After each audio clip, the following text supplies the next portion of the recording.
your totalitarianism. And so if you actually had this around the world, could you actually have, if you don't have a vote in your money being destroyed, your labor being destroyed, and it's the most important thing in your life, then could you live in a democracy? That's an interesting question, a very interesting question, because you have some people who claim that as long as you have economic growth in a country, even if there is no political freedom, people are okay.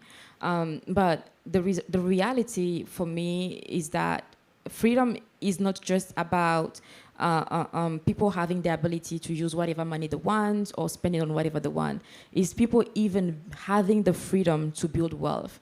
Certain government policies oppose the idea of people building wealth. So there are a lot of regulations and a lot of loopholes that prevent people from freely being able to access money.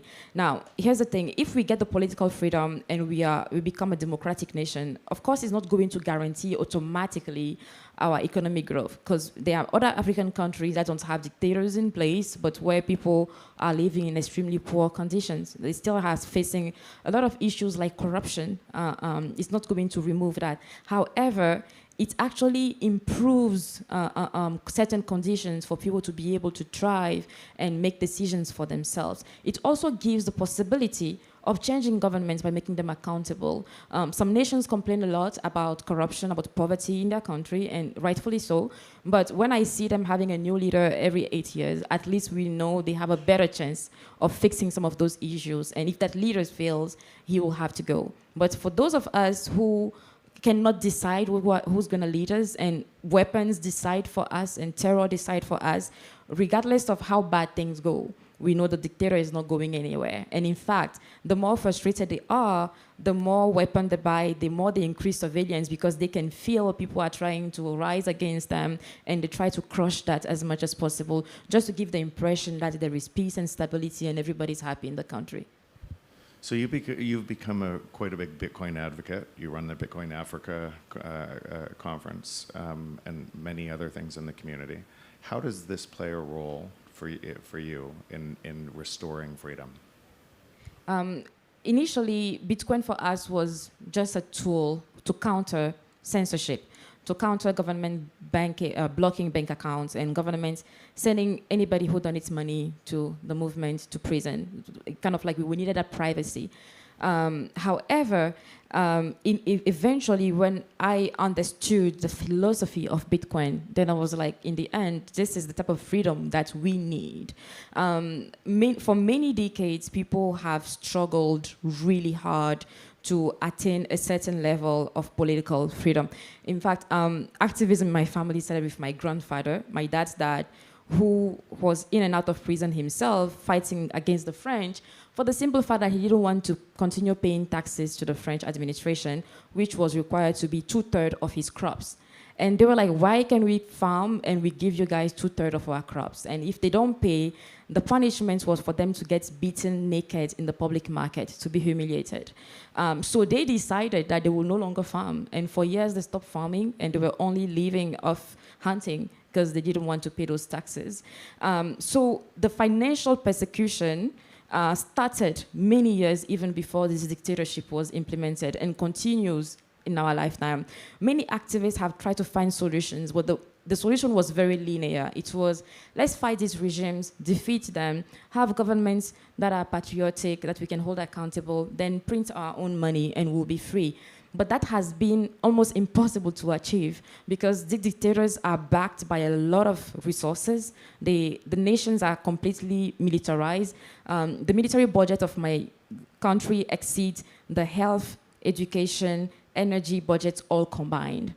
For a very tiny country that has no enemy, that only fights animals in the forest. I have come to understand that if we want to continue that way, even our children's children will still be fighting this struggle. We don't know for sure if we're going to achieve that in our lifetime. However, Bitcoin provides an alternative.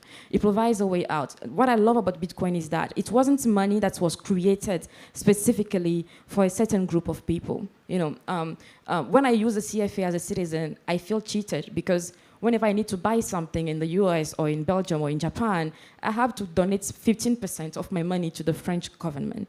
The French citizen doesn't pay the same when he's using his euro, or the German citizen. So there is a segregation going on there. But when I use Bitcoin, I'm going to get the same value for my Bitcoin that the French national or the German national or the American national is using. So it's not money built for a specific group of people, a specific race, a specific ethnicity. It is money that I really call money for humanity. Anybody can access it. So it creates a certain level of equality, and it destroys the exclusionary system that was created in order to enforce oppression over people. So I started talking about Bitcoin not just as a tool to counter dictatorship, but as a solution for us to achieve monetary independence, for people to understand that by using this money as a form, first of all, as a form of resistance against the colonial currency, but also as a form of achieving financial freedom, they can help us get there faster. And if we have more people using this currency, automatically the CFA will become irrelevant. A lot of trade happens between those countries because intra-continental trade in Africa is the highest. And if you are in Togo to purchase merchandise in our neighboring country, Ghana, like it's just like 10 minutes ride, right? But you want to send a bank transfer, the money will go to the Bank of France, then go to the UK and come back to Ghana. A regular bank transfer between Togo and Ghana takes 3 weeks. And we are neighbors, same people speaking the same languages, having the same last names and first names. So a lot of people move cash, massive cash, which is dangerous. So some trades are delayed, the official ones. I had an aunt who wanted to buy a house in Ghana. She couldn't because she needed permission from the government to justify why she needed to transfer money to Ghana. And she has applied 2 years ago and she still hasn't received it. So a lot of things are blocked in the process, and we can ease those things by using Bitcoin.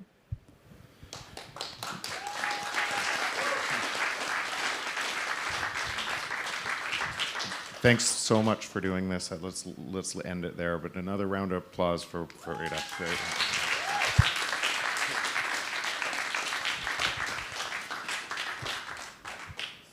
Thank you all so much. All right, we're going to continue on. That was fantastic. Thank you both. Mind if I pass it? Thanks. Okay, so this next talk is entitled Digital Belarus. Yes.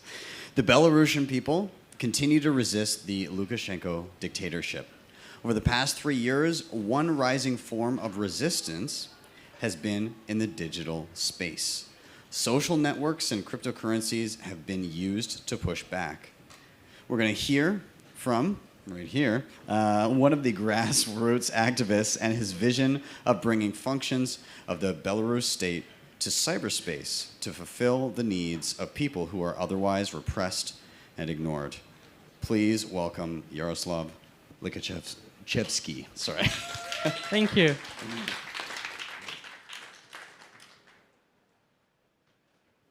Hi, everyone. It's pretty hot today in Oslo, I'd say. So good to see many familiar faces and some new faces. My name is Yaroslav. I've been born and raised in Belarus. I do tech, and for the last 3 years, we're developing Digital Belarus platform, which I'll gladly share with you about today.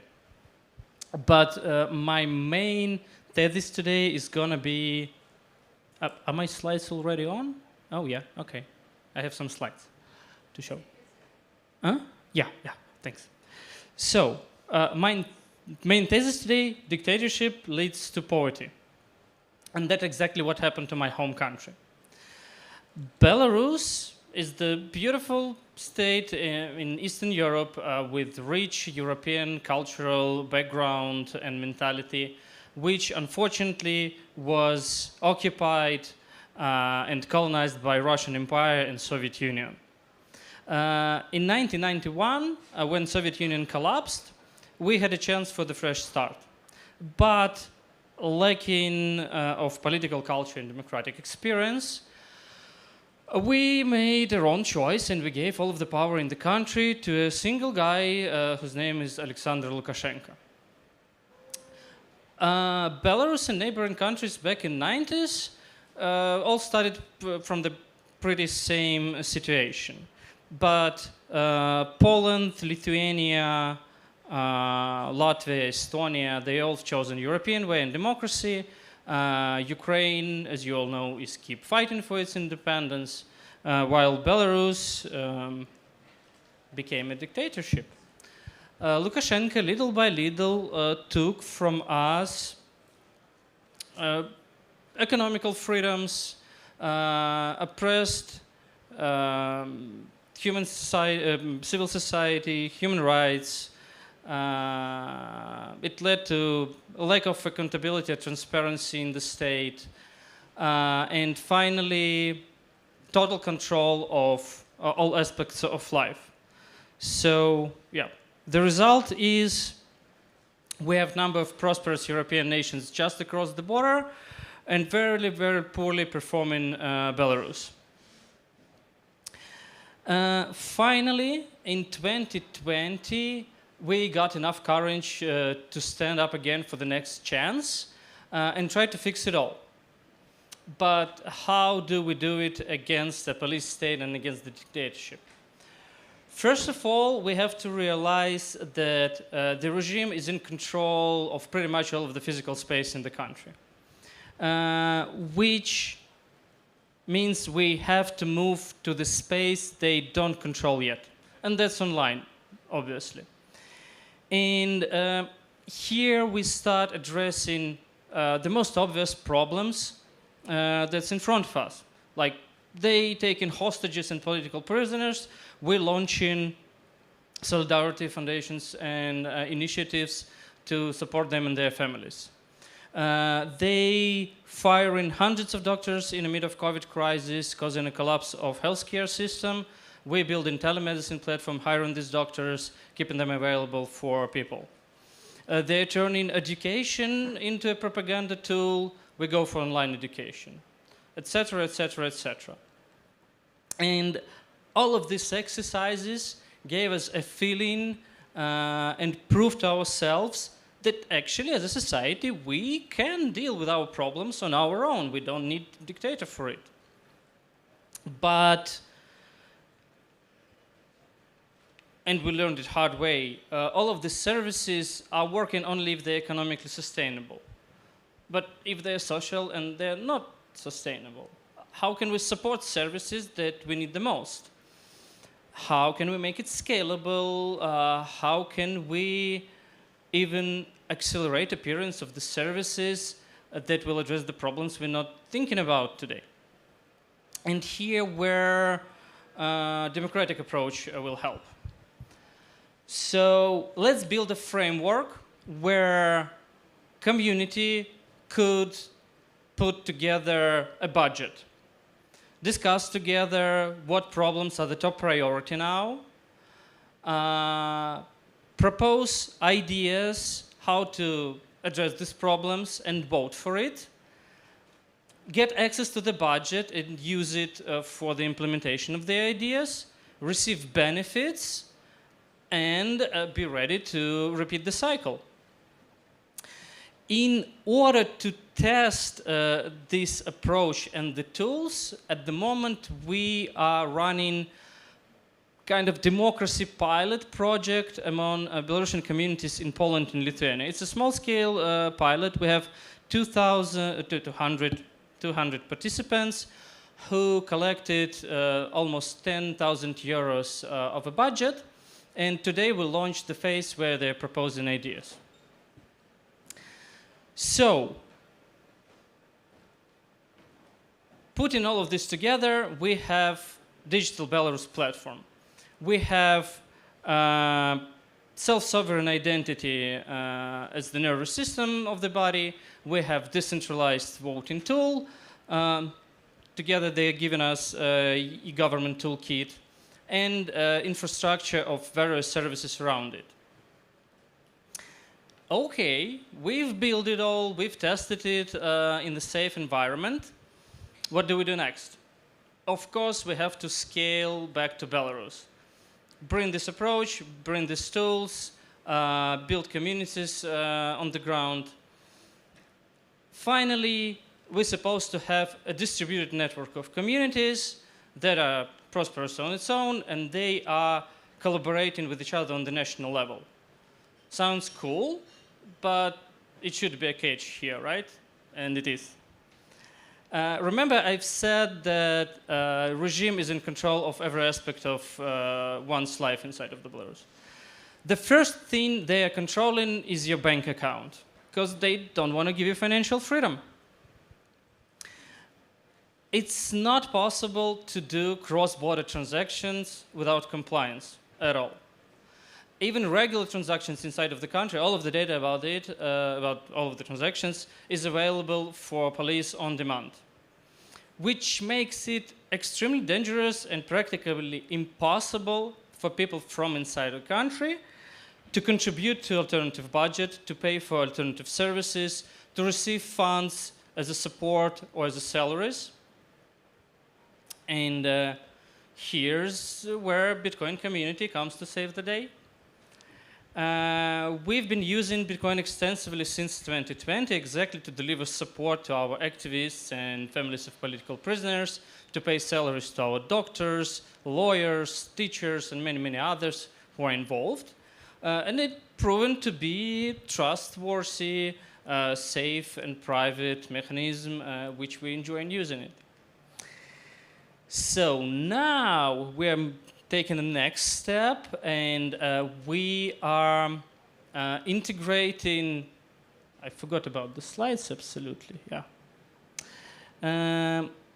We're integrating Fedi solution to be a backbone of our new financial system. So I hope you're aware of the solution, Renata. We believe that this technology, this product will help us both to accelerate community building on the ground and will enable cross-border transactions for us. And we believe that the only sustainable way to empower nations is moving bottom-top, starting with the community building.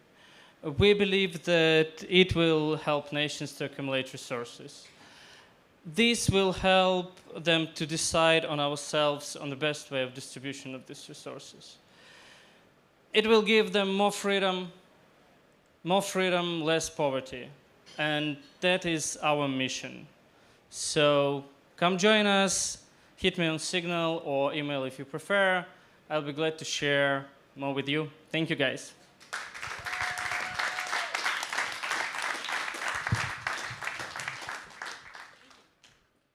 Thank you so much. Okay, next up we have a fireside chat called Lightning in Emerging Markets.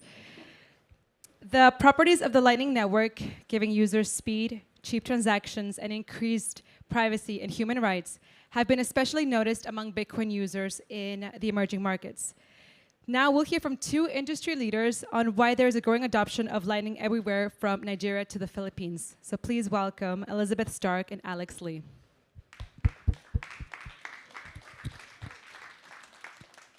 Here. Yeah, absolutely. Yeah, I'll hold it for you. Okay, thank you so much. Thank you, thank you.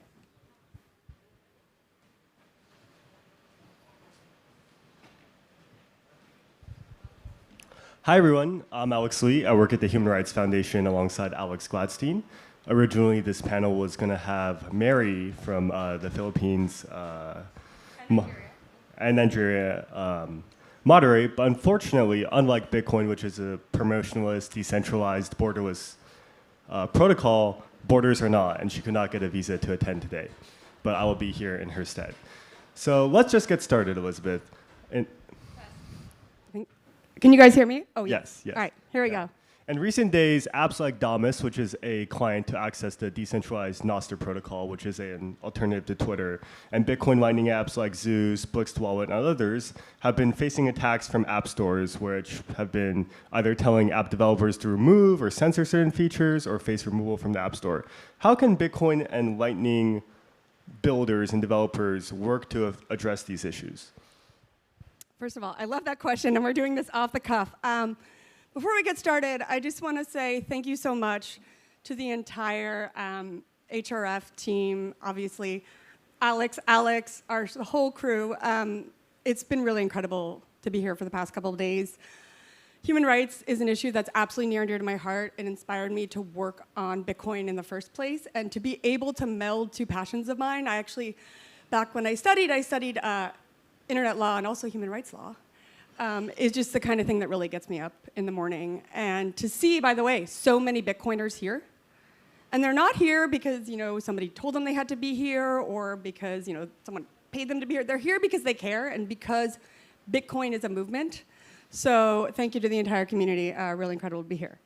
All right, so part of what got me interested in Bitcoin, and the human rights angle is a key part of this, is the open source decentralized nature of the protocol, right? Much like the internet, dictatorships can try to censor the internet, and then people can route around that censorship. We have a number of tools for that.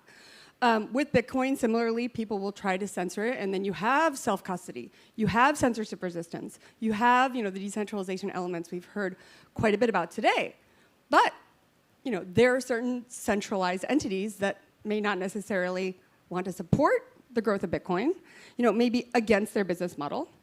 And interestingly, one of my areas of research back when I was studying both the intersection of law and tech was central points of control, and how either governments or corporations would exert this control over open protocols. So we've very much come full circle. But how many people remember back in the day, the Apple iOS store did not allow Bitcoin wallets? How many people remember this, right? Okay. Bitcoin community members would use Android phones because the iOS store would just not allow it, right? Eventually, they kind of gave in. They maybe saw from the market standpoint they couldn't block these anymore, although now we're seeing that evolve. But when it comes to a standpoint looking at human rights, freedom, democracy, having single corporate entities clamp down on this open internet protocol, Bitcoin and then Lightning, the open layer 2 on top of it, is extremely problematic from my standpoint. And if these companies say that they support human rights, well, frankly, they're full of shit. Because what they're saying is, we only allow people that have access to the traditional financial system, that have a credit or debit card, that are, traditionally banked. Oh, by the way, maybe the people that aren't can't even afford our phone. Is that the message that they want to send to the world? They're saying if, you're in a regime with a dictator, or you have a government coming after you, well, now you're going to be surveilled because we're requiring that in our app. So we heard earlier from Will and Damas about how the iOS App Store initially tried to remove them, and now they're dictating how his product needs to be built, right? That's extremely problematic when we have corporations that are effectively acting like nation-state actors, right, that have more power than many nation-states, dictating what products can and cannot do in the realm of things that are obviously, legal. Zaps on an individual post is obviously something that, should be legal. They're demanding either a payment, but a payment that isn't possible with this open protocol. And now they're telling developers, do this or we will kick you out and censor you entirely. Similarly, I know Evan's around, big fan of Zeus. Yesterday, the latest Zeus update was also blocked by the iOS App Store. A number of other developers have had this happen. So I'm deeply concerned about this as a Bitcoiner, as somebody that supports the open internet, and as somebody that cares a lot about democracy and human rights, because now what we have is big US corporations that have multinational power blocking, Lightning, say, zaps on Nostr. And by the way, Jack, who we know is I love that comment, the Walmart creator of the Nostr community, has said that on Nostr, a like is useless, right? Because you're not actually giving something up, but when you zap, even if it's a sat or a couple sats, you're actually, showing somebody on Nostr, that you care about their post, and you're giving them a little bit of, just like, it's really fun to receive sats. Everyone, who doesn't like to get sats, right? So now this is being blocked. We have large corporations stopping this. Now, by the way, to be clear, Bitcoin is going to win, right? I have no doubt. And Lightning is going to win. But it's an uphill battle. And I would like to rally this community. I've been talking to a number of people here in the room to get behind and to educate people about the human rights concerns here, about the issues when it comes to freedom and democracy. We've heard from so many incredible activists for the last couple of days.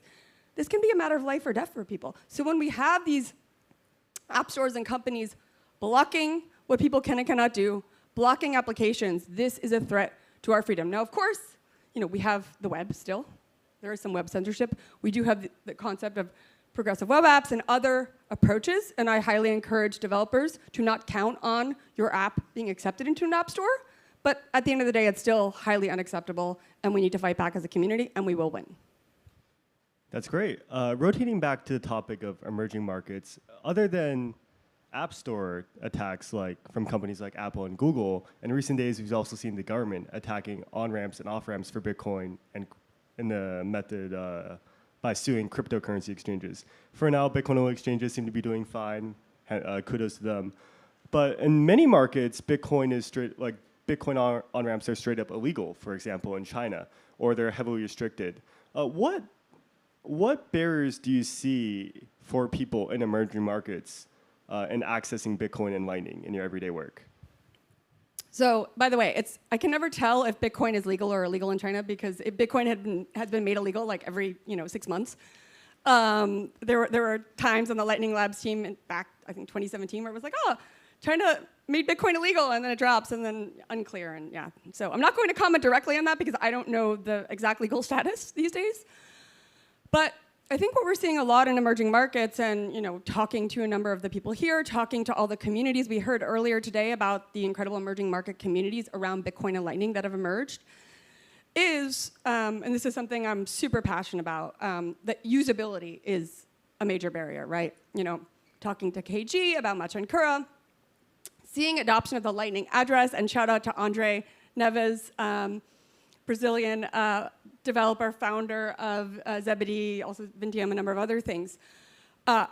Having a human readable means to receive funds on Lightning, and yes, there are definitely pros and cons, and the community likes to debate all of those, is really key for usability, especially when you're using, if anybody remembers T9, right, on a feature phone, like with Mackenzie. Interoperability and standardization. I'll be chatting with you, I hope more, Alex Gladstein, HRF, and the community. There are many different standards evolving in Bitcoin and Lightning.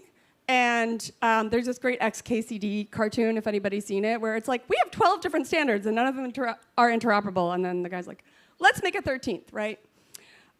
So we're a little bit in that zone these days, where there are many different standards, and there are many pros and cons of them. But at the end of the day, it's critically important in my mind that the protocol community and the developer community interact with the users in emerging markets, the human rights activists, the people that don't have good internet, right? Maybe they don't have any internet. They're in low power areas, because standardization is key, and I really care deeply about having all of the apps talk to each other. Bitcoin's an open standard, Lightning's an open standard.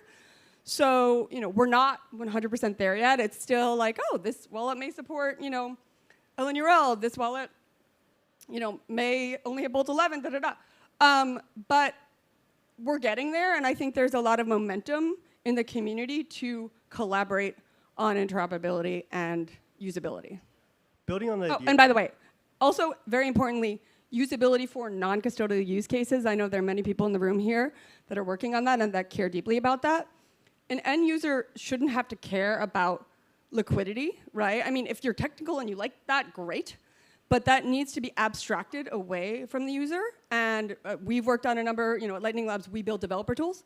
But we've worked on a number of ways to automate that. And then we have wallet devs working on that as well. Because we don't want to solely rely, obviously, on centralized institutions to operate with Lightning. I believe there are and will continue to be both, but we need to ensure that there is usability there for non-custodial use cases. Building upon interoperability and usability, in our travels, we've seen a lot. I like to ask people, what is the Lightning wallet you like to use, right? And you always get different answers in different places. But it seems, sadly, in my opinion, that a lot of people in emerging markets like to use custodial solutions like Wallet of Satoshi or their exchange or some sort. And that partly is probably because of easy onboarding, good UI UX, the liquidity that they offer. What can everyday developers and Lightning Labs and other people in the Bitcoin space do to try to promote non-custodial wallets and non-custodial use cases for Lightning? First of all, I think it is critically important that we as a developer community have the conversations with the end users. And shout out to Anita Pash. I know she's around. She's been doing incredible work traveling across various regions in Africa. I know talking to communities there, really hearing what they need. So that's critically important. Also, protocol developers can be very deep in the protocol code, looking at like the inner workings. There's so much fascinating stuff going on there, but it's also critically important that they talk to the application developers who then hear all the requests from the end users to hear what their pain points are. There are a number of approaches. For example, there's something called sidecar channels that we've been working on at Lightning Labs. And by the way, shout out to my co-founder, Roast Beef, aka Lalu, who is our incredible CTO and also a Nigerian-American developer, so representing the African community as well, and US Africa. Also, he is famous for being the fastest talker you've literally ever heard in your life. So for those that have heard him, you know what I mean. His brain just moves at lightning speed.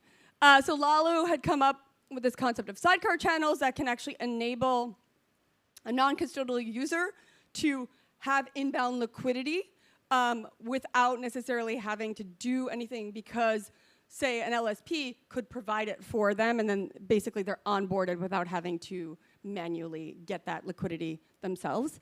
And there are a number of approaches people are working on in terms of automating the liquidity component. To me, that's one of the biggest. And then also, if you look at things like backups, right? We don't want people putting their life savings on a hot wallet on their phone. It's also very dangerous if you don't back things up. But the idea of, a number of random words that you might have written down, or maybe you forgot to write down, can be challenging. I know a number of wallets like Moon take a different approach where they also have the ability to back things up via email. There are trade-offs to a variety of approaches, but ensuring that the user has some way of recovering her funds is key, because, let's say a phone is stolen, let's say, a phone is compromised, that can be a big issue as well. Building upon that, I think that another issue in Lightning adoption is Lightning is only useful if you can actually spend it or convert it to fiat in some way, right? Like I remember in a lot of conferences, I like to ask if people accept Bitcoin or Lightning, and sadly, most of the time, if you just go to a random street vendor in Vietnam or Argentina, they'll take cash, they might take US dollars, and you'll ask them, do you take Bitcoin or Lightning? And they'll just give you that kind of confused look, like, bit what? Or like, be like, oh. So what can we do as a community to help increase merchant adoption of Bitcoin and Lightning technology? Because even then, a lot of times merchants they might take on-chain Bitcoin, they use they'll use a service or an API where that accepts a crap ton of other cryptocurrencies and on-chain Bitcoin, but it won't accept Lightning. So what can we do to increase Lightning merchant adoption? Yeah, well, things have been fairly interesting lately. I don't know if everyone here has followed, but within the Bitcoin community, there have been a number of protocols that have emerged that are not terribly efficient when it comes to, say, using block space, right? Ordinals inscriptions, BRC20, a couple of other, literal JSON text on a blockchain, which for the devs in the room is like the least efficient thing you could possibly do. People are doing it, right? And what we saw was, there was a big spike in a lot of these, both JPEGs on a blockchain and then like text on a blockchain trying to represent assets. And what that meant was the chain was clogged up. Like it was basically unusable for many people. Fees also spiked up. And interestingly, what came out of that, and there was a lot of controversy about these use cases, but at the end of the day, we cannot control what people do on the Bitcoin blockchain. But what came out of it was there was an understanding from a number of players that had not expressed this previously, that you're going to need to use Lightning for smaller value transactions, for instant transactions, for the low fee nature. So I've always been of the mind, people say that necessity is the mother of invention. I also believe necessity is the mother of adoption, right? So I live in US, in New York City. The coffee shop in New York City is probably not going to be the first to accept Lightning payments, although, by the way, they are paying 2.5% plus, 30, 40 cents, which can add up quite a bit. But in talking to folks, for example, we have people here working in Central America, Latin America. Places like Guatemala, the credit card fees could be 5-6% or more, right? So in that case, and by the way, there's also an issue of chargebacks, frauds with the existing credit system. So in that case, accepting Lightning payments will be both dramatically cheaper, although again, the fees are also high in the US. And by the way, the credit card companies, you'd think they would lower fees, but they've actually increased the base fee, right? And you're like, really, guys? So let's see what's coming there. So Morgan Stanley, about a year ago, also released a report talking about the work that Strike can be doing and otherwise, saying that Lightning is more practical for small value payments than a debit card because the fees are just so dramatically lower, especially because you have these base fees involved. So one of the initiatives we've been working on, I know Miles mentioned it earlier, at Lightning Labs is also this concept of multi-asset Bitcoin and Lightning. I like to talk about Bitcoinizing the dollar, a protocol now called Taproot Assets, using the Taproot update to Bitcoin to issue assets in Bitcoin and Lightning. And the goal there is to enable people. So let's say I want to pay with Bitcoin, great, but I can use a USD stablecoin or even a local stablecoin. And when it's on Lightning, you issue the asset on Bitcoin, but then you can put it in Lightning channels just like you would with Bitcoin. You're routing through actual Bitcoin, so you're using Bitcoin liquidity. And you could send stablecoins for, say, a fraction of a cent, right? So imagine you're now a merchant, say, in Argentina. You've had 109% year-over-year inflation, right? We were there last year, end of last year.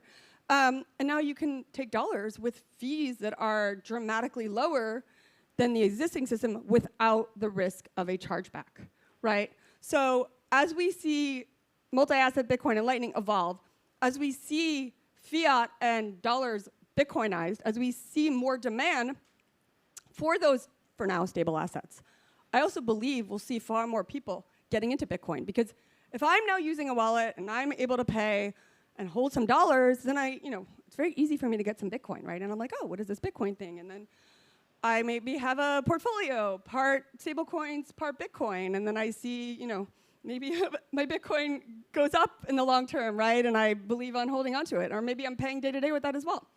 So again, I believe that this technology spreads in the areas that need it most, and that is emerging markets, and that's the people that don't have access to the traditional financial system are paying. By the way, if they do have access, they're paying exorbitant rates. Cross-border payments, 10+% for those transactions, right? With Bitcoin Lightning, it can be dramatically lower. And we'll see that continue to evolve. And anybody with a smartphone or even a feature phone can have access to this. And that's so key when it comes to emerging markets, spreading freedom, democracy, and also a human rights perspective of just needing access to, say, the internet and a phone. You touched upon how people who live in high inflation countries are very attracted to stable coins because theoretically they should always maintain a stable peg to the US dollar or whatever asset that they're tracking. Right now, and you also mentioned Taproot assets, what barriers right now are there for developers who are trying to build stable coins on top of Lightning? And how soon do you think we'll start to see mass adoption and be able to actually install wallets and non-custodial wallets to have stablecoins built on top of Lightning or Taproot assets or whatever protocols? So a couple weeks ago, the day before the Bitcoin Miami conference, we released the version 0.2 of the protocol. We've had the community contribute to the open source code, which is incredible. They've been testing it. They've been giving feedback. We actually do developer calls monthly now. We had 100 plus devs on our last dev call, which was awesome. A lot of them are in emerging markets, right? they really care about this. So right now, this protocol is still on testnet. And I've learned a lesson in Bitcoin protocol land, which I can never give an actual kind of date for shipping. But let's just say that it is a very high priority to get to mainnet for this protocol ASAP. Getting Lalu, like having him hang out somewhere where he can focus and code and know the rest of the team and really get this out is a high priority for us. But also the community contributions are key. We've had a number of developers, including some here, help out test. People are building explorers. There's this concept called a universe that enables discovery of these assets, and really just to get the feedback on what people want and how we can help with usability on this. So the next step is mainnet on-chain with some initial Lightning components. One key portion of this is taproot channels on Lightning, which also enables greater privacy. So you get a number of things with that. And then following that, hopefully we'll have testnet Lightning transactions soon. We will have mainnet Lightning taproot assets as well. That's great. Wrapping back to Lightning in emerging markets, we tend to see that there's the Bitcoiners whenever you go to conferences around the world, whether in Argentina, whether that's in Da Nang in Vietnam. And what I think separates us from a lot of crypto people is we're very happy to be using Lightning, buying coffee, buying drinks, buying food, buying everyday things. But we face challenges in terms of, like you said earlier, Lightning wallet usability, whether that's trying to get data in the place you're visiting, or making sure that the vendor understands how to actually tap the QR code to show the Lightning payments and things like that. And you also touched upon interoperability earlier. What, if you could just wave a magic wand, wave a magic wand and change the Bitcoin ecosystem in one way, I guess, what would you do to help make Lightning more popular in emerging markets? It's funny, I actually asked a member of my team this on our all hands recently, so now I get the question back at me. So one thing that I really care about is broadening access to this technology. And I think we've so many passionate people. We've heard, I really enjoyed the panel earlier about building Bitcoin Lightning communities. A lot of people first started out in this crypto world, like they traded, shit coins, and then they got into Bitcoin, right? So one of the things I would say for our community is we should not discount both those people or people that maybe are skeptical of Bitcoin, right? Everyone is a potential Bitcoiner. And there are some really prominent people in the community as well that changed their minds, right? And so many people I've talked to, early days myself, when I first heard about Bitcoin, I was like, this thing sounds really cool, but will it ever work, right? It is natural to approach it with skepticism. But if I could wave a magic wand, I would basically just wave this wand on getting, many more people broadly interested in and excited about the concept. Now, to be clear, they don't need to be protocol experts, right? They don't need to know everything about inbound liquidity on Lightning and HTLCs. But one thing that Bitcoin does for you is, I'm from the US, right? We have people here from all around the world, but you don't learn about how money works in school. Nobody says in the US, here's what the Federal Reserve does, interest rates, et cetera. And it makes you question not just money, but many things globally. I mean, it really, I believe, makes you a more curious person. And part of why I love this community is people are so passionate, they're so curious, they love to debate things, right? So I would just love to see far more people buy into why Bitcoin matters, question what the monetary system is. We heard from Farida about just absolutely terrible things that have happened, both inter-country and across the region with monetary colonialism. Alex Gladstein has written extensively, by the way, please read his articles, incredible, books, etc., on this issue. So if I could wave a magic wand, I would basically just make people both question what money is, and I also think there is a newer and younger generation that expect money to be digital, right? A lot of people globally have smartphones, right? They may not have a bank account. It makes sense for money to be natively digital, and I believe those are the people that are absolutely the next generation. We have content creators, we have gamers, We have people sending remittances, cross-border payments. There's so many different areas that people are getting involved in. And notably, this is not gambling. It's not speculation. These are real use cases with real utility. So anyway, I guess the answer is I want 1 billion people ASAP in this world, but we're getting there. And I think the light is on our side here.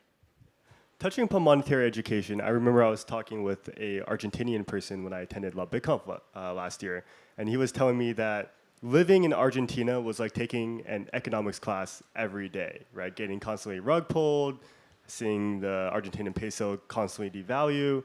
And for many of us who live in developed countries in the US or Europe or Japan, South Korea, we've not really had to deal with high, massive rates of inflation like Argentina or Lebanon.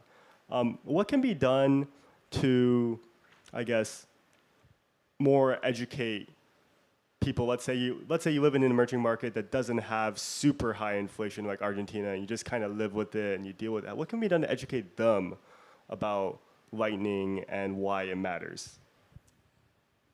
There are many different reasons why people get involved. For example, the team at Lightning Labs, are able to connect with the Mexican community, and they haven't had incredibly high inflation in the way that Argentina had the 109%. But they have seen things like government corruption. I mean, many people have globally. And by the way, in the US, inflation has also become something that people think about in a way that even 3 or 4 years ago, that was not something that the general population would talk about normally. But different story there, and certainly not what we're seeing in places like Lebanon, Argentina, etc. So it may be about corruption, it may be about financial freedom. Everyone has their path to Bitcoin, and then they go down the Bitcoin rabbit hole, right? It may be about, I'm living in a village in India and I'm a coder. By the way, have people heard of Replit? Check it out if you have not. Very cool coding platform. Several million active developers. I think something like 20 million total developers. Very young community. And also shout out to Cody Lowe of the Fedi team, who's basically been also an advocate for both Lightning, and then there's something called L402, drawing from the 402 error code of the internet, where in the early days there was 404, not found, and also payment required, that enables you to natively send Lightning payments and then receive, say, data or an API call. You don't have to have a username or a password. You just authenticate with a payment and then receive an API call. And the reason why I bring that up is many of these coders on Replit are in places like, village in India, or city in Nigeria, right? And they're not necessarily tapped into the existing financial system. They're also a very young generation that expects digital money. So what we're super passionate about in terms of emerging markets and opening up access. You have Nostr, you have the open messaging and social media protocol that opens up access for creators. Then you have open access for coders, also looking at things like AI. Also shout out to Paul Itoy, who's around, of Stackwork, who is empowering people to create new LLM models using Lightning payments for the human element of it. And then coders can use something like a Replit, and Cody's been helping people out with the Lightning component. And they can actually integrate Lightning with what they're doing, receive payments for what they're building, and then you have this idea of APIs for all, coding for all, AI for all, where now you don't need to be in the developed world. You don't need to be in Silicon Valley, New York, or this major developed country in order to build an application and accept payments. And to me, that is incredibly powerful when it comes to opening up access to emerging markets, to the developing world, providing work and access for people in regimes where they wouldn't be able to do so previously. And to me, that's the future. The future is really, Bitcoin for all, Lightning for all, and taking the dream of the open internet and applying it to open internet money with Bitcoin and Lightning. We're out of time. Thank you so much, Elizabeth. Appreciate it. Thank you.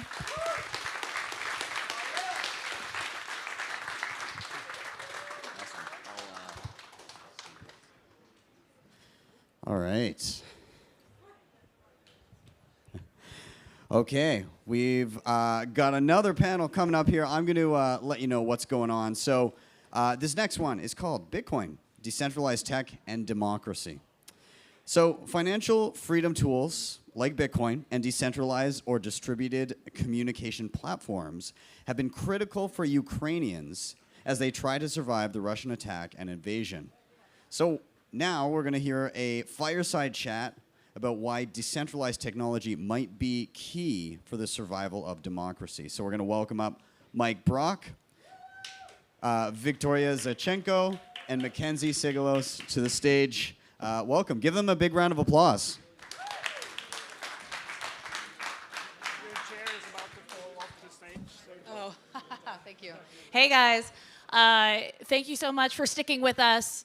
Last panel of the day, great intro. We are looking at this theme of Bitcoin as a tool of civic society, decentralized tech, and the ways that it's being used in Ukraine, which is really at the forefront of fighting for democracy right now. Just launched a counter-offensive to combat Russian invaders. I think there are a lot of things to unpack here.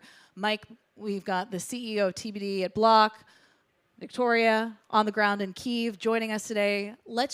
There are a lot of things that we're going to be unpacking with respect to the ways that Bitcoin and other decentralized technologies being incubated at TBD are being used on the ground right now. I want to start with this idea of crowdsourcing and the ways that you're bypassing banks and other intermediaries who might try to block funds going into the country. Please kick us off, like your firsthand experience. What has it been like since the offensive began, and how critical a role have decentralized technologies like Bitcoin been in getting money into the country as you fight this war? Hello, let me introduce myself, maybe for 1 minute. I'm Victoria Zachenko. Here I represent Bitcoin Magazine Ukraine. Just a few weeks before war started in my country, our investor, Sergej Kotliar, the owner of the company, White Rock Management, he brought franchise of Bitcoin Magazine USA to Ukraine and Central Asia. Since that, I stay in Kyiv. I live in Kyiv, and I didn't leave my country when war started.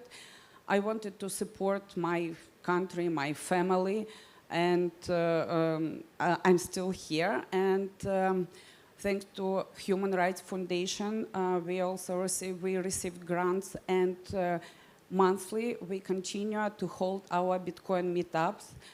Even now, sometimes it's difficult without lights or without internet or in the shelter, but we continue doing it. That's why I'm here to tell you about our Bitcoin community in Ukraine. And yes, after this difficult year for all Ukrainians, we learned many lessons, but one of them is that how we started use decentralized financial tools to support our refugees, to help our armies.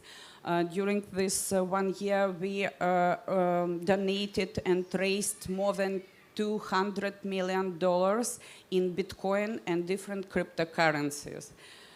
And Mike, we were chatting about this beforehand too. Like, how big a role do you think Bitcoin in particular has played with this idea of getting money into the country, bypassing these typical hurdles as you support, as different people want to support the cause?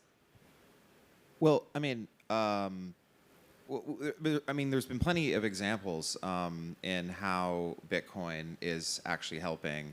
In particular, one of the ways it's like that's been really visceral for me has been how, even the Russian opposition, which is, very much aligned with Ukraine's, desire to end this war and to end the Russian occupation of Ukraine, has been very effectively using Bitcoin to keep whatever, civil society resistance alive against the murderous regime of Vladimir Putin.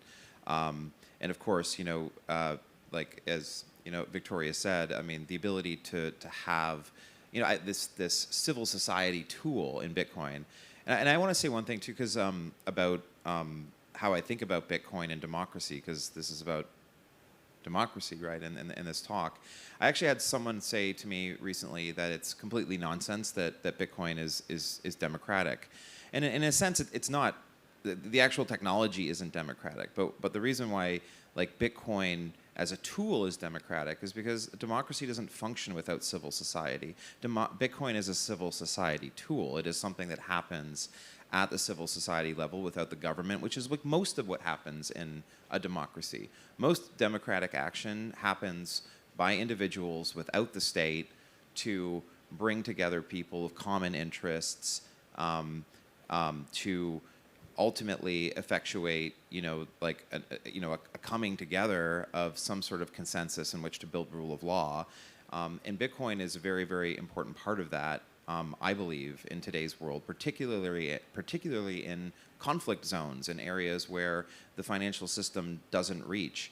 And so, Bitcoin as a lifeline to activists who are fighting back against dictators and this like absolutely horrendous war is honestly the most inspiring use case I've ever encountered since I started working in this area. And from both of you, what are the most compelling use cases? I brought up one, getting money into the country, but what other ways are you seeing it used, whether as a currency, as thinking of it more broadly, as a monetary network? Okay, then the full-scale war started. Access to banking system was limited and regulated. And yes, we started using Bitcoin and cryptocurrency to send this to our family abroad. And but mostly, in my own experience, we started to donate it to our army. It was the main thing, and we continue to do it very well. And I'm proud of my nation that we still have money to do it. And we are not tired. And also we are, of course, very thankful to all around the world people who sent us and who still believe and support us. Because I have one idea that we survived during the first 3 weeks, then war started, then whole world didn't believe in us, because we didn't expect anything from our government or from somewhere. We just started doing something to survive, to win, and everyone is contributing to our victory. Mike, any other examples or use cases you've seen that have been especially compelling on the ground in Ukraine, whether that's a tool that you've built or been working on or just something that you've observed? Yeah, I mean, I'm not as close to the situation on the ground in Ukraine, so I mean, like the fundraising that the Ukrainian government did using Bitcoin early on in the war was like, for me, like that was an amazing example of how like we were able to use Bitcoin as a fundraising tool for people who believe in freedom and democracy to support a country that suddenly found itself at the front lines of defending that without having to go through, I mean, like the payment system was broken, right? Like in Ukraine. And so the fact that Bitcoin was able to provide a bridge for that was incredibly inspiring, right? Like that's like what Bitcoin is, right? Bitcoin is, it's freedom money. It's money that works when everything else doesn't. And so that was to me, that was the most like inspiring use case, the ability of humanity, like at least those of us humans that are on the right side of history here, had an ability to donate. I did. I donated Bitcoin to the Ukrainian government, and I was super proud to do so. And I think that, as those initial few months, as a lot of people still had the opportunity to leave the country and were going to Poland, I spoke to folks who were bringing money with them or sending, their wives and children to Poland, and whatever wealth that they did have in cryptocurrency. Some took it on a thumb drive, others had digital wallets that they had access to. But this idea of being able to start a new life and bringing some of that wealth with you and not starting with nothing was fascinating. We also looked at how Lightning played a role in this, and I wonder if you can kind of get get into that layer 2 payment technology, and whether you've seen any sort of local economy spring up, whether it's stable coins or if it's like Lightning transactions, because there was a cash shortage in those first few months. And so were there any useful tools within the context of Bitcoin or the stable coin system more broadly where it helped to facilitate basic commerce, just buying groceries? No, of course, inside country, then we raise some money or we even receive money. For us, we transfer it into fiat, just to survive, because in my country it's not so easy to buy something for Bitcoin. But I know that I know a few families in Czech Republic and in Poland who received and use their we just use it. It's okay. Before war, Ukrainians was on the top of 3 countries on crypto adoption in the world after Vietnam and Philippines. We use it very well. We really know how to do it, and we just started doing it more quickly when the war started. And when I think of this decentralized tech, like, Mike, a lot of what we've talked about in the past is decentralized identities. If people have lost an ID, if they have had to flee their home country, what does that mean in terms of just being able to start a new life? Can you maybe talk about, and it doesn't have to be specific to Ukraine, but how the decentralized identity tech that you're building is important for these, folks who are fighting for democracy or having to flee authoritarian regimes? Well, I mean, think about what identity is today for all of us, right? Like, it's our passports, and in the U.S., it's like our driver's licenses. For a lot of people, that level of documentation doesn't even exist, right? There's over 1 billion people on this planet that have no documentation to their name. Like, these are people that could never buy a plane ticket, could never gain access to online financial services. It's a serious impediment to human progress and to freedom and equality in the world. So the idea that we would have a internet native self-sovereign identity protocol that would allow somebody to create a universal identity for themselves that is privacy preserving, they control it, and it can also create trusted third party relationships. So if you and I, for example, if the HRF one day decided to use decentralized identity to identify human rights activists, they could issue a credential, and if other activists also trust the HRF, you can use something like DID to then verify that those people are who they say they are through, say, a civil society organization or an NGO. It doesn't have to be a government. That's the great thing about this decentralized identity technology. It creates the ability to create trust networks for identity that don't ever have to involve the state, but can still be very trustful, can still be of a very high trust nature, because we can create those common connections, and I think it's the most exciting new open internet protocol, honestly, in a long time outside of Bitcoin. So I'm super excited to be working on that, and I also think that we're now starting to see LinkedIn, the U.S. based Microsoft owned social media platform for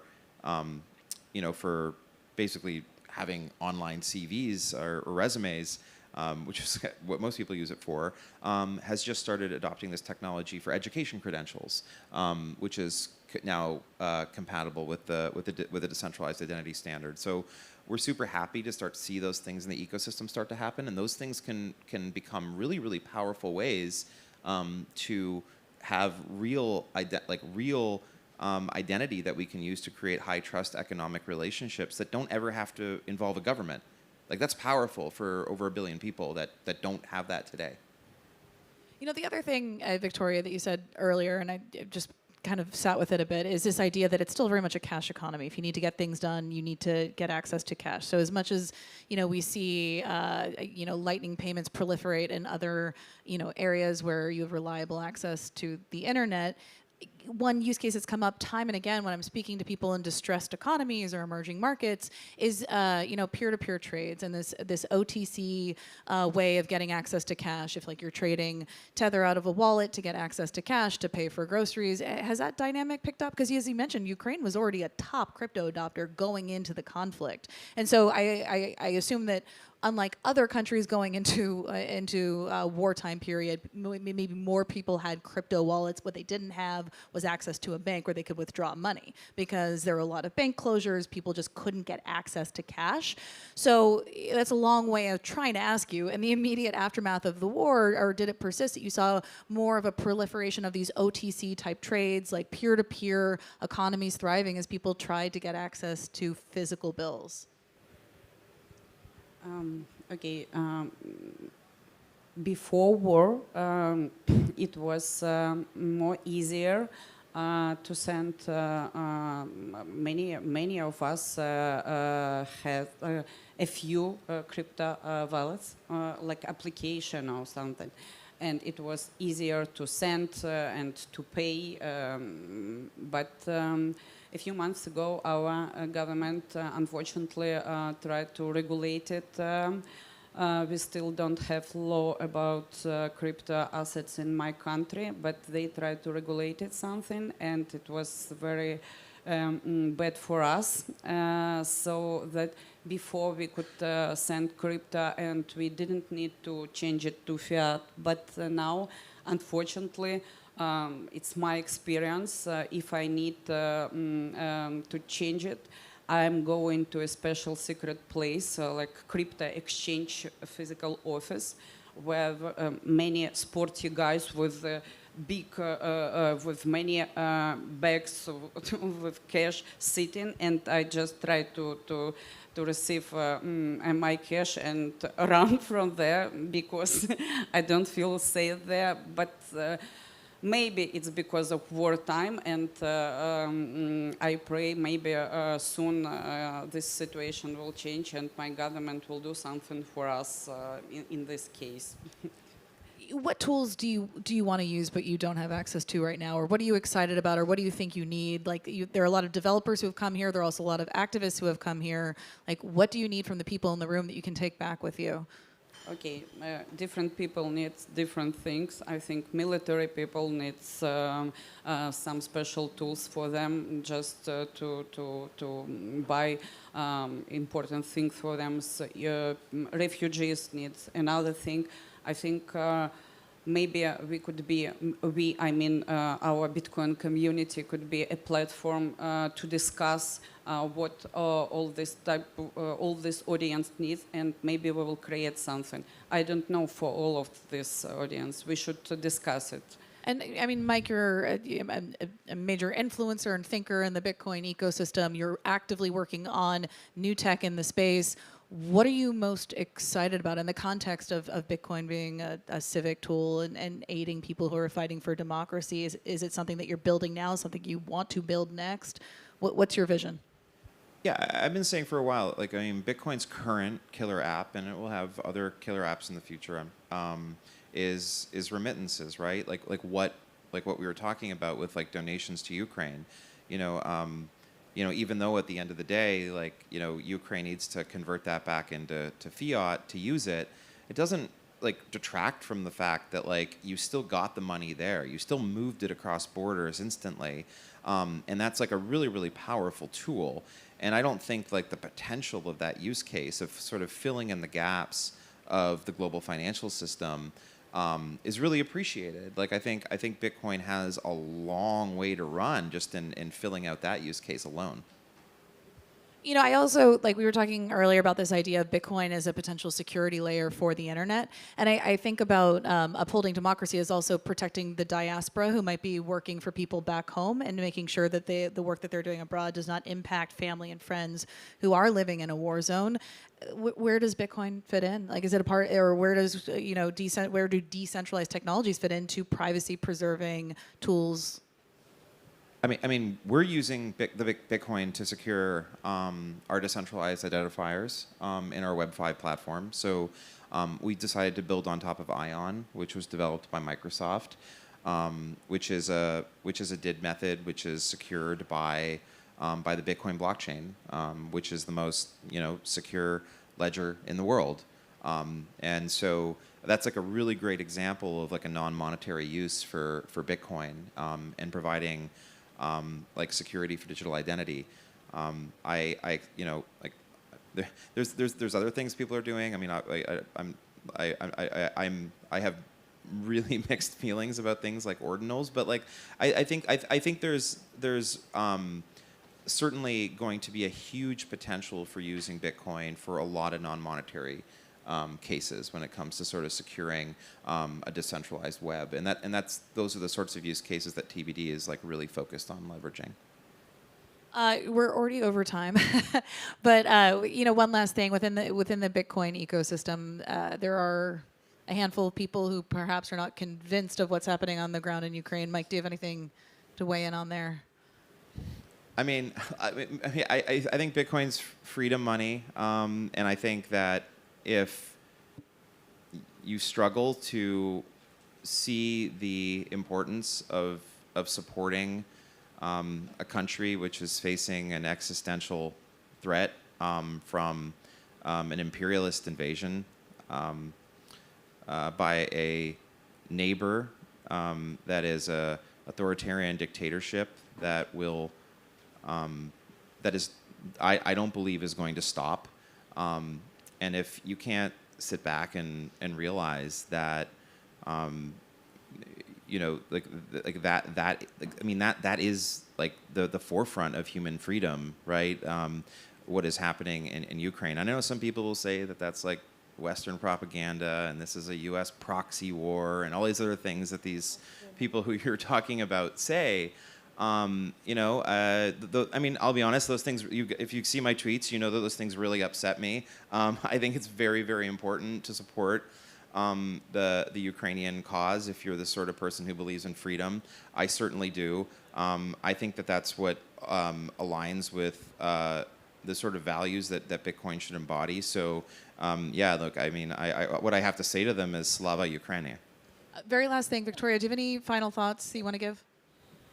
We use decentralized financial tools to develop our democracy.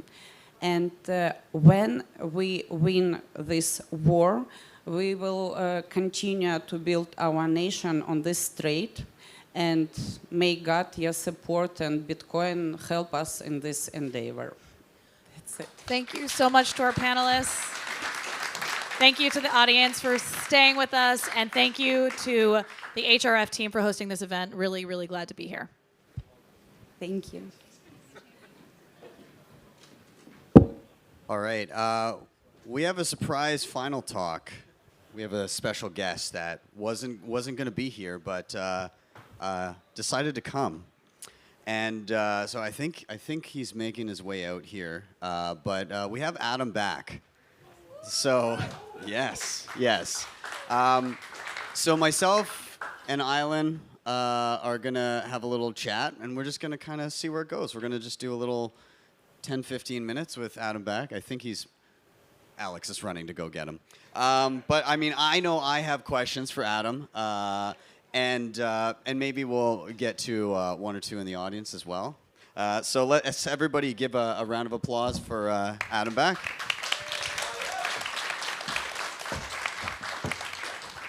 All right, I'm just going to leave the slides as is. We don't have a slide for Adam. He was a surprise. So, okay, so where do we start this one? I mean, I've got a question. Okay, do you want me to go ahead? Let's go. Okay. Take it.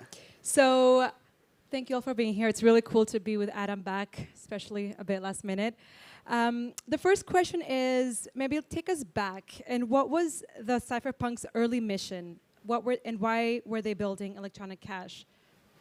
The Cypherpunks were interested in re-establishing the rights of privacy and freedom of association that had been eroded by the advent of the internet. So in the physical world, you can spend cash in a shop, you can have a conversation, and nobody's spying on you. You know, you have a high degree of privacy, but as an accident of the, you know, rapid adoption of the internet in the sort of late 80s, early 90s, suddenly ISPs had logs, they had IP addresses, they had payment information, and so things that you would say could be recorded, and they could identify who said them. And so, you know, the cypherpunks felt that you had some legal rights to expect privacy and to expect freedom of association, but they weren't being respected in the online world because law enforcement is, you know, they're just doing their job and they're focused on the darker part of society, and so they will overreach. They'll ask for information they have no legal right to, and then if they become accustomed to that, they start lobbying for an increase in, like, an erosion of privacy. So what we figured was, well, we'll just build the privacy, and, you know, it doesn't matter if they don't like it because we have a right to use it, or, you know, what society prefers to use is what law enforcement. I mean, you know, ultimately, society employs its government and employs its law enforcement. They're public servants. So what we want to do as a social norm is what should be the case. So we'll just build the technology and use it and hope other people use it. Were there legal challenges that came along with that ethos?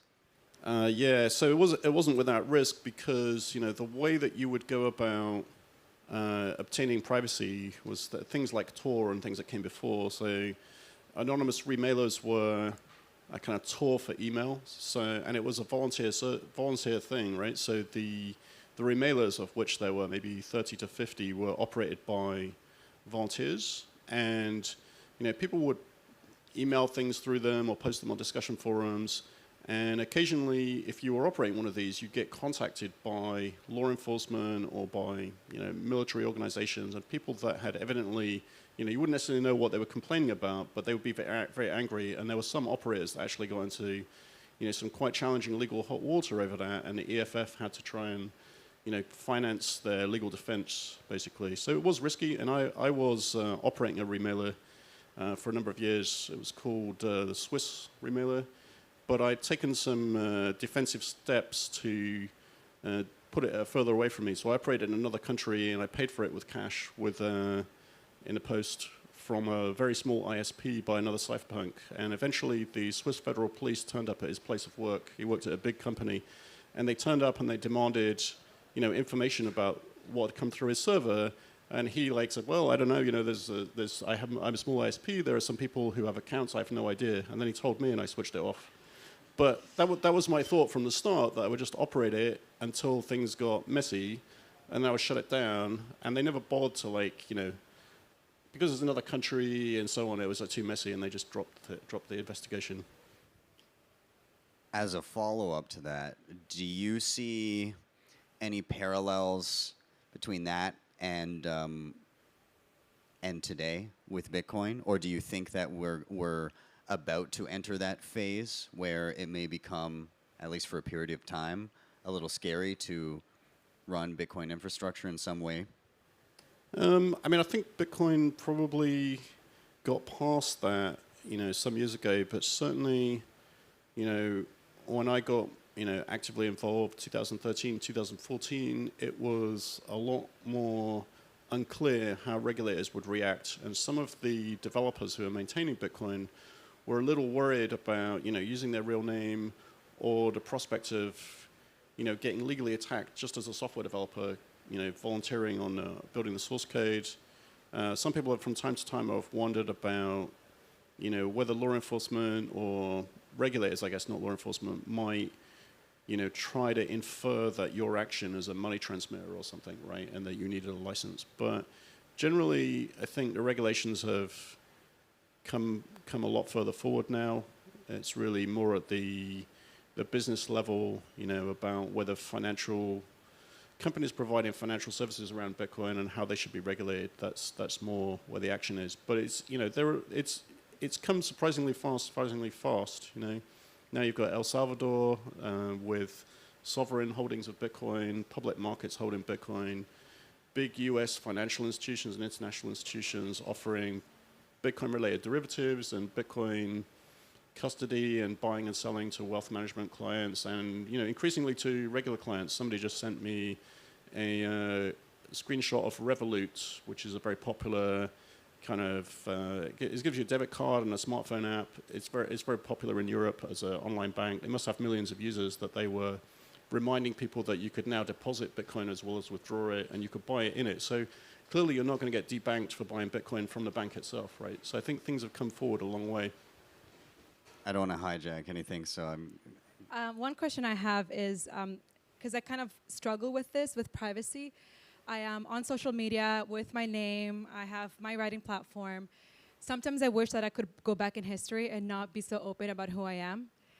Given that you started in the industry so early, and that there's been claims that you're Satoshi Nakamoto, is there ever, and I mean you might be, but do you struggle with that as well, of wishing that maybe you had stayed private and not been open about who you are? Yeah, I mean, the cypherpunks were developing privacy-related technology, and some of them were using it too. So there were some posters on the cypherpunks list who were posting anonymously just in like general chit-chat or even some technical discussions, and there were a few software packages that were released by pseudonyms. So there was one electronic cash one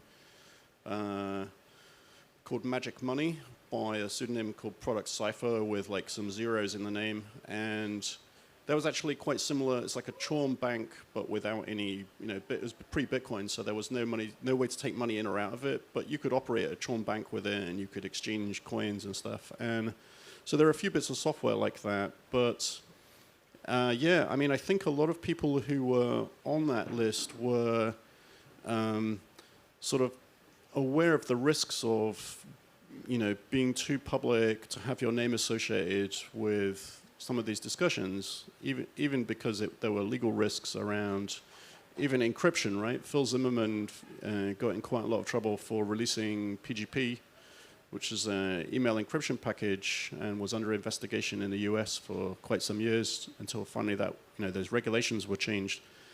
But for me, it was too late. I'd already participated using my real name on the mailing list, and at some point you've built up so many discussions that it's hard to it's too late, right? But I would say it's very interesting for Bitcoin that there be some anonymous contributors. Another thing about that backdrop, you can see that Phil Zimmerman got into legal difficulty. Some of the remailer operators did. Another example is eGold, which was a physical gold-based electronic cash system. It was a bit centralized as a website, but you could pay users fractions of ounces of gold, and the founders and owners of it were resident in the US, and eventually they got into some legal trouble and ended up shutting down the company, refunding the money. And I think that caused legal problems for them for quite some years. So, for people who wonder why did Satoshi choose to be anonymous, I think you could probably look at some of those examples that had happened at that time to say, if you were somebody that was looking at that and seeing that other people who tried to do similar things got into legal trouble, and you'd seen other examples of people posting software anonymously, that being anonymous was a kind of superpower, right? It made it less likely that you would have these kind of problems. But anyway, for whatever reason, I think it's quite good for Bitcoin that we don't know who Satoshi was. To be clear, it's not me, categorically. Are you sure? But I think it's good for Bitcoin as a kind of discovery rather than a startup or an event, and that it sort of helps Bitcoin be considered as a commodity, rather than a technology startup or shares in a company.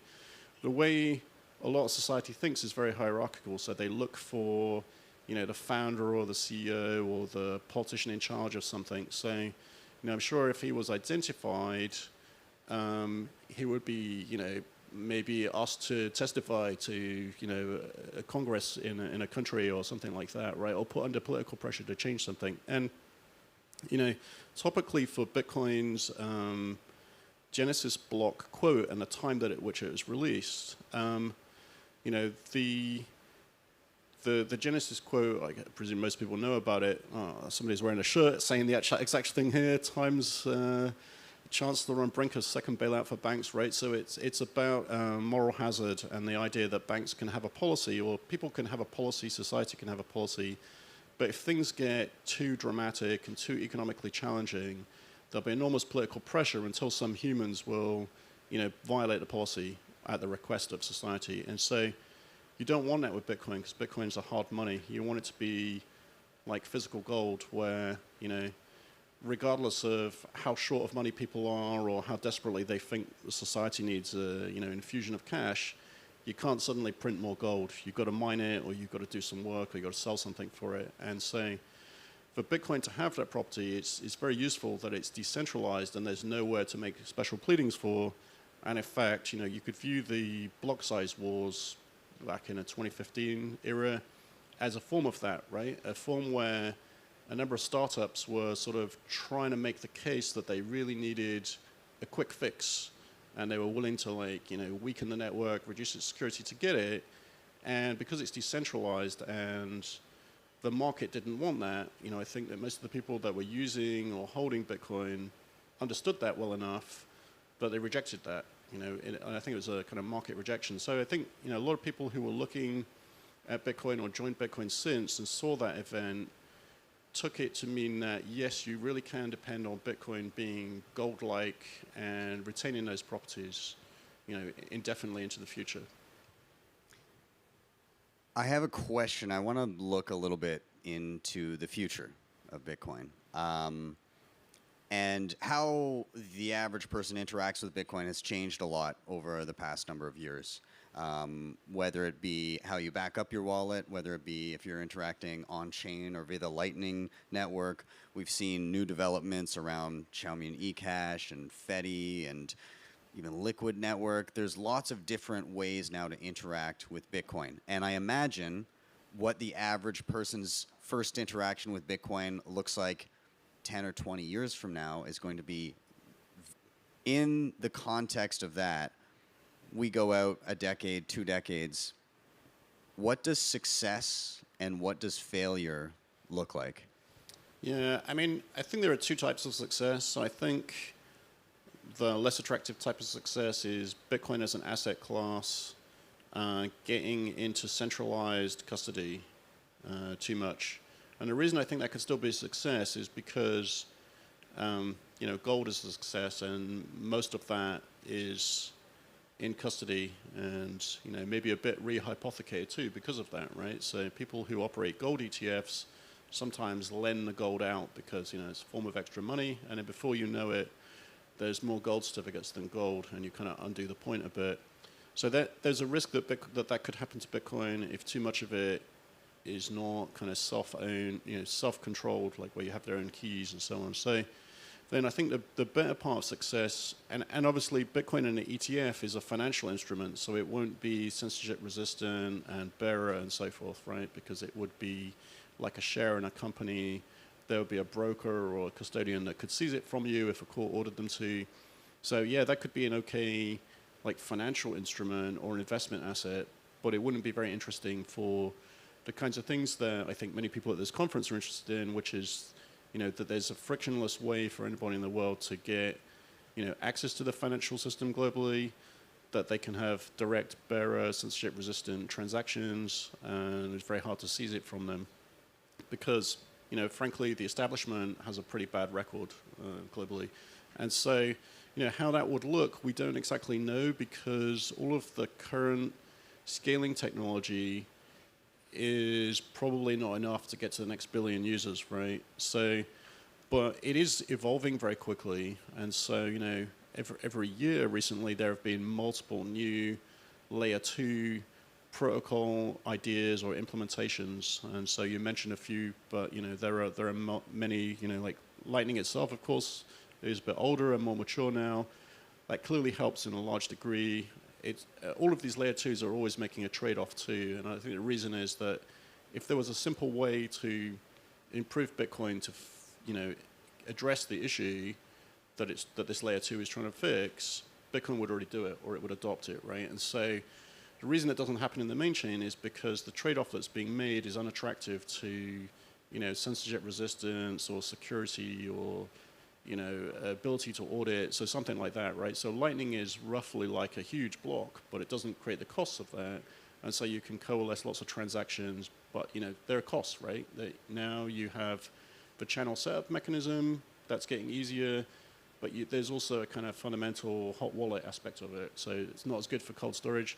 Other layer 2s have other trade-offs, and those trade-offs are improving. For Lightning, there's also the concept of channel factories, which is early stages, and other layer 2s like Liquid is more about trading. It's much more similar to Bitcoin. It's kind of a sidechain or a layer 2, but sidechains are also blockchains, and so don't scale in a huge way. You could scale them a bit higher because you could put a higher bar for a power user to verify it than you'd want to do for the Bitcoin itself, for the Bitcoin main chain.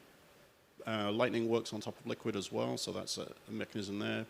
And then you have the other layer 2s like the federated things like Fedi, which are more, they give you very high scalability, very strong privacy, but you can't audit them, and that seems to be somewhat inherent because of the way the privacy works. So there's possibility for inflation if there's collusion amongst participants. But that's still a very interesting trade-off, and people can make a risk assessment, and they can work with communities, which is one of the things that Fedi adds to the mix. But maybe in the longer term, somebody will find a way to square that, with the SNARKs and these, which are relatively new. They were invented as a mathematical concept, cryptographic mechanism that came after Bitcoin, which we haven't fully understood the limits of, and which are still being optimized and becoming more scalable. So maybe ultimately there will be a way to get scalability and privacy, for example. And of course there are things which do that, but they're making some high-risk security trade-offs today, I would say. Not Fedi, but things that can do it in a decentralized way are making some kind of high-risk security trade-offs. And some of those things have suffered inflation bugs live multiple times, so the risk is real. Okay, we got time for one more question, but I know if I was sitting in this room, I would want the opportunity to ask Adam Back a killer question. And so if you have a killer question for Adam Back that you're dying to ask him, stick up a hand. I see somebody right here. All right. Oh, wait. There's a mic for you there. All right, are we on? Okay, so following on pretty much from where we're at there, I'd love to hear your thoughts, Adam, on UTXO management and the future adoption and onboarding the normies and what that's going to look like if we're going to onboard the rest of the world. Yeah, I mean, we don't have enough UTXOs, it's clear, right? And that's part of, the reason we want to scale Bitcoin is we think its properties are important and useful, and because we get enthusiastic about Bitcoin, we'd like as many people as are interested to be able to benefit from those same use cases. And somebody posted a Glassnode analysis a few weeks ago that, it's a very rough metric, but that suggests there's 1 million UTXOs with 1 Bitcoin or more.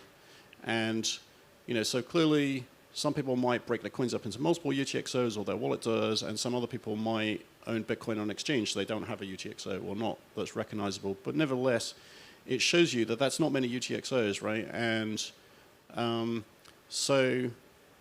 course, there are many smaller UTXOs as well, but it's just to say that the most censorship-resistant way we have to hold Bitcoin is the UTXO, and it doesn't scale. So, there are some ideas about UTXO sharing where you can sort of unilaterally claim your share of a UTXO, so perhaps that goes somewhere.